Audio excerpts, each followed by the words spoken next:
पहले ही उन्होंने तय कर रखा था कि इस बार राजनाथ सिंह जी की सभा से बाबू सिंह को किनारे करना है, दूर रखना है। तो सर हमारी राजनीतिक हत्या करने की एक साजिश थी, लेकिन मैं आप सब कार्यकर्ताओं के चरणों में आपको धन्यवाद देना चाहूँगा कि चाहे मेरे ऊपर से कोई राजनीतिक हत्या करना चाह रहे हो, लेकिन कार्यकर्ता मेरी राजनीतिक हत्या नहीं होने देंगे, ये मुझे उस दिन एहसास हो गया। आज अगर रक्षा मंत्री जी के सामने अपन मांग नहीं उठाएंगे तो कब उठाएंगे?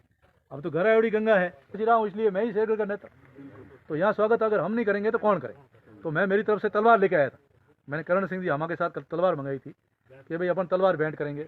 फिर मैंने कहा मेरे से साफा पहनवा दो, तो कि तलवार बैंड नहीं कर सकते, साफा नहीं पहना सकते, फिर आप माड़ा नहीं पहना सकते। फिर आपको देख करके ये कहा था कि भाई राजनाथ सिंह जी आएंगे उसके बाद मैं बोलूँगा।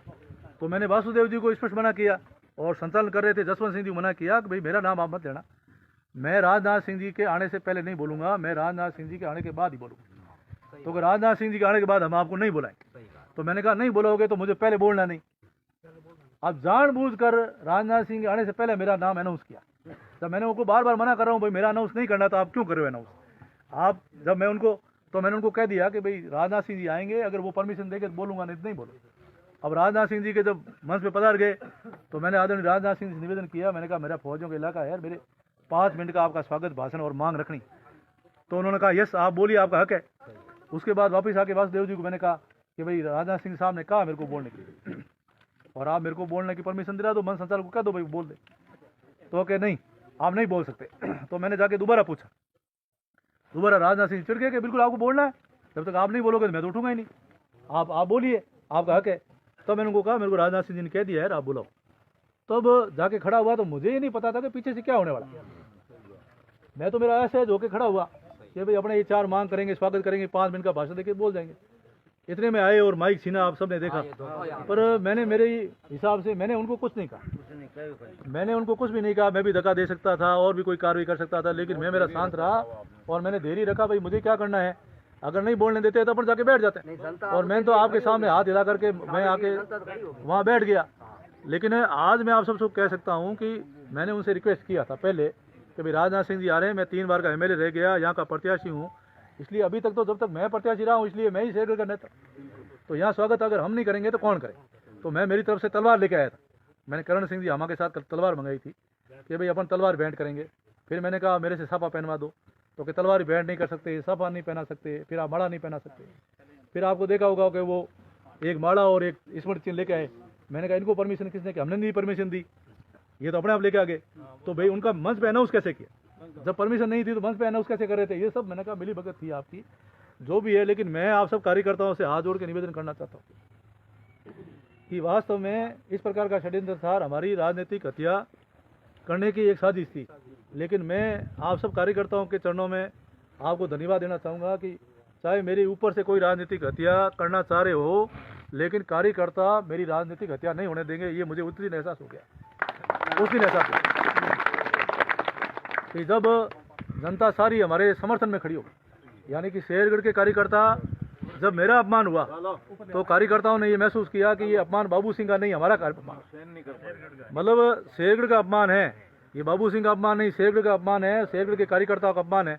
इस अपमान को कार्यकर्ताओं ने सहन नहीं किया और बर्दाश्त नहीं किया, और कार्यकर्ता सारे पांव पे खड़े हो गए कि जब तक बाबू सिंह को बोलने नहीं दिया जाएगा हम किसी को बोलने नहीं देंगे। इस प्रकार की आपने हुटिंग शुरू कर दी।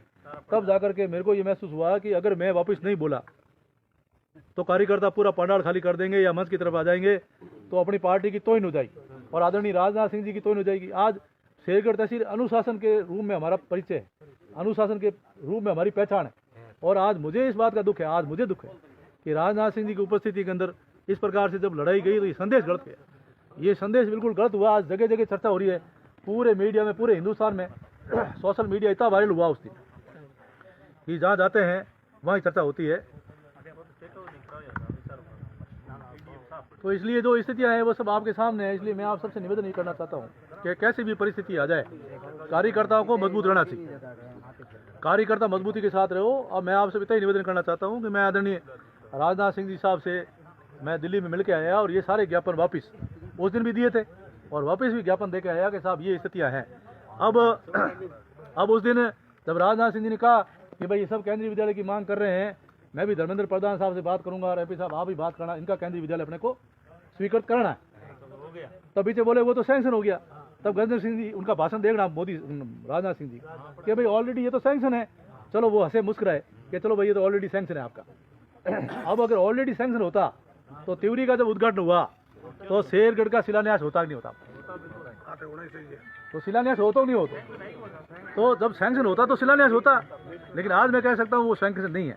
इसलिए मेरा आप सबसे निवेदन ये है कि ये जितने भी काम हमको करने हैं कि आज हमको जैसे 9 बीघा 4 बिस्वा हमने फौजियों के लिए ज़मीन अलॉटमेंट कराई फलूदी रोड फाटे, वहाँ अपन सैनिक कल्याण कार्यालय खोलेंगे, वहाँ पर अपन ECS खोलेंगे, वहाँ पर हम शहीदों का स्मारक बनाएंगे, शहीदों की मूर्तियाँ लगेगी, पत्थर लगेंगे, उन्हें स्मारक होगा, वहाँ पर कैंटीन का भवन होगा, इनका एक सभागार होगा, वहाँ सारे काम हमको करने हैं। इसके अलावा ये जितने भी मांगे हमारी, जैसे आदरणीय जसवंत सिंह जी जसोल साहब यहाँ पधारे थे वित्त मंत्री जी को लेकर के, वो नीतीश कुमार जी को, तो उन्होंने कहा भाई हम आपके रेलवे लाइन लाएंगे शेरगढ़ में।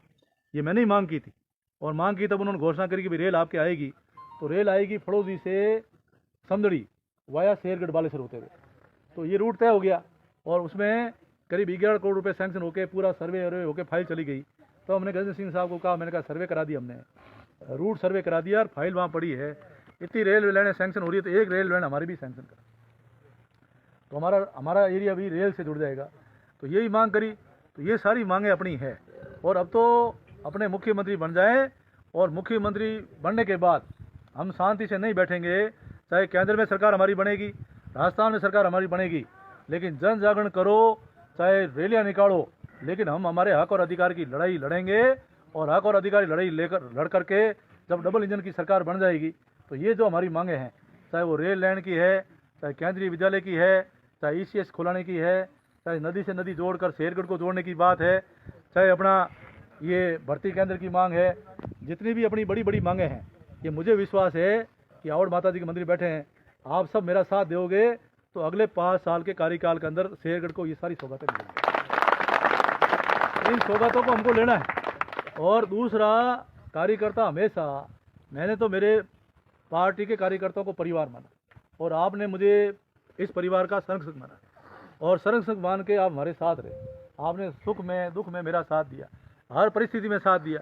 एक आह्वान पर जब जिले की बात हुई तो 15,000 लोग जोधपुर पहुंच गए, और कहाँ रैलियाँ नहीं की, इतनी बड़ी बड़ी रैलियाँ। मेरा मानना है कि राजस्थान में चाहे परिवर्तन यात्रा हुई, चाहे गौरव यात्रा हुई, चाहे स्वराज संकल्प यात्रा हुई, जैसे भी यात्रा हुई, राजस्थान में नंबर 1 यात्रा कहीं की थी तो वो शेरगढ़ की ठीक नहीं। आप बताओ, इतना साथ आपने दिया, महिलाओं को लाना, जनता को लाना, कार्यकर्ताओं को लाना।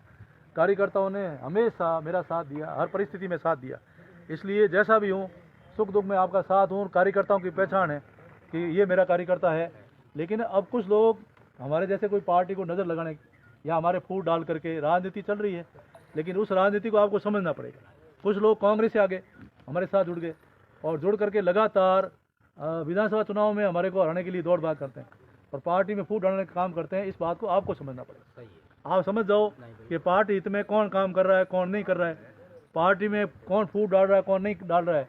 तो ये सब आप चीज़ें आपके आंखों के सामने है, लेकिन हमको मजबूती के साथ लड़ेंगे। हमारा लक्ष्य एक ही, अर्जुन की आंख, और अर्जुन की आंख वाला लक्ष्य है कि हमको यहाँ पर कमल का फूल खिलाना है। खिलाना कि नहीं खिलाना?